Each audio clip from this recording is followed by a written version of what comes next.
Bismillahirrahmanirrahim. Assalamualaikum warahmatullahi wabarakatuh. Waalaikumsalam warahmatullahi wabarakatuh. Innal hamdalillah nahmaduhu wa nasta'inuhu wa nastaghfiruh wa na'udzu billahi min syururi anfusina wa min sayyiati a'malina. Wa may yahdihillahu fala mudhillalah wa may yudlil fala hadiyalah. Wa asyhadu an la ilaha illallah wahdahu la syarikalah wa asyhadu anna Muhammadan abduhu wa rasuluh. Amma ba'd. Baik, pada hari-hari sebelumnya biasanya kita mempelajari Al-Quran, baik itu dari segi tajwidnya, makharijul hurufnya, tahsirnya, dan lain sebagainya. Tapi tidak hanya Al-Quran yang harus kita pelajari, melainkan hadis juga penting untuk kita pelajari, karena hadis itu merupakan salah satu sumber hukum Islam setelah Al-Quran. Nah, jadi tahu nggak hadis itu apa? Tahu Kak? Jadi hadis itu adalah segala sesuatu yang disandarkan kepada Rasulullah, baik itu berupa perkataan maupun perbuatan atau ketetapan. Nah, jadi ketika suatu hukum tidak dijelaskan dalam Al-Quran, maka kita bisa merujuknya pada hadis. Jadi kita cari di hadisnya.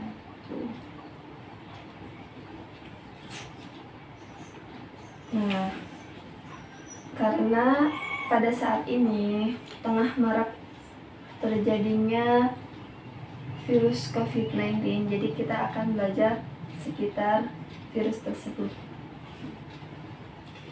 Nah, pada hari ini kita akan belajar mengenai hadis tentang karantina orang yang sakit.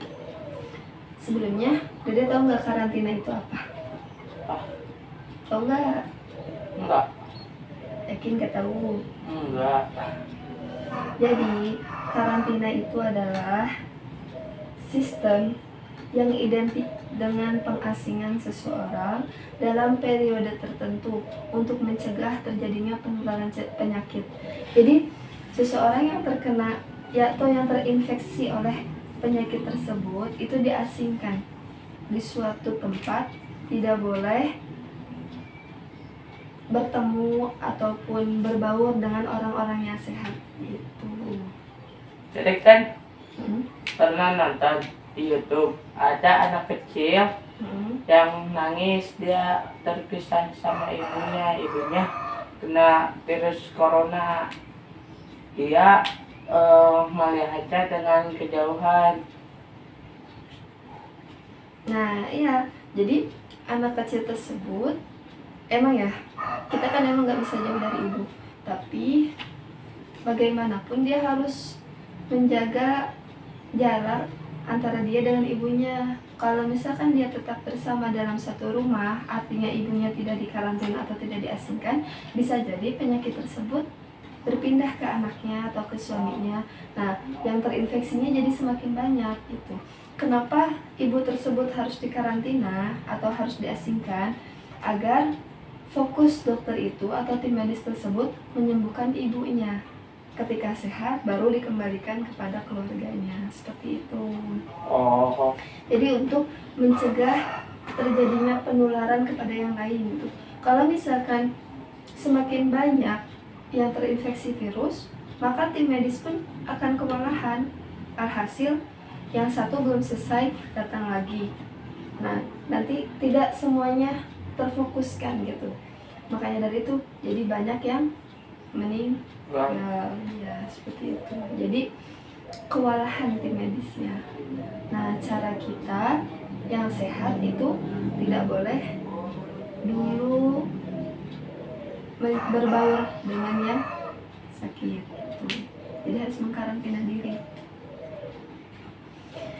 Nah, ternyata ada itu hadisnya, hadis tentang karantina orang yang sakit. Pada saat itu Rasulullah pun telah menjelaskan bahwasannya ketika ada seseorang yang terinfeksi penyakit yang menular, maka harus dikarantina atau diisolasi atau diasingkan terlebih dahulu gitu untuk mencegah terjadinya penularan. Bagaimana lafaz hadisnya? Seperti ini. Bismillahirrahmanirrahim. Qala Abu Salamah bin Abdurrahman sami'tu Aba Hurairah anin Nabi sallallahu alaihi wasallam qala la turidul mumridha 'alal musih.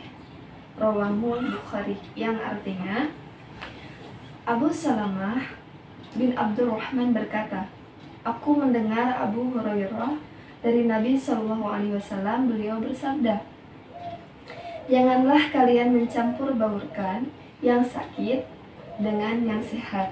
Hadis riwayat Al-Bukhari. Nah, Rasulullah telah menegaskan, janganlah kita mencampur baurkan antara yang sakit dengan yang sehat. Untuk apa? Untuk mencegah terjadinya penularan atau untuk memutus mata rantai penularan. Jadi kita pun harus ada usaha untuk mencegah terjadinya penyakit tersebut pada diri kita. Gitu. Jadi kenapa harus ada karantina? Seperti itu.